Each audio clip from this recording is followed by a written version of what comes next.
સંદેશ ન્યૂઝમાં આપનું સ્વાગત છે। સમાચારમાં વાત કરીએ તો ખેડા ફૂડ વિભાગની મોટી બેદરકારી સામે આવી। નડિયાદના ડભાણ રોડ પર આવેલી તુલસી ફૂડ કોર્ટ રેસ્ટોરન્ટના ફાફડામાંથી મકોડા નીકળ્યા।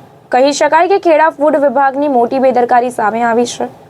હવે હિન્દુઓનો મોટો ત્રિદિવસીય પર્વ આવવાને ગણતરીના દિવસો બાકી છે, ત્યારે ફૂડ વિભાગના અધિકારીઓ ચેકિંગ કરવાના બહાને રૂપિયાની ઉઘરાણી કરવા મોટી એસી ઓફિસોમાંથી બહાર નીકળશે, ત્યારે તેમને આવી ચાલતી મોટી રેસ્ટોરન્ટના પ્રોટોકોલ પ્રમાણે દર અઠવાડિયે ચેકિંગ હાથ ધરવું પડે, પરંતુ તેમની ફરજમાં મોટી ચૂકને કારણે આવી રેસ્ટોરન્ટમાં ખાવાની ચીજ વસ્તુઓમાંથી મકોડા જેવી જીવાત નીકળી રહી છે।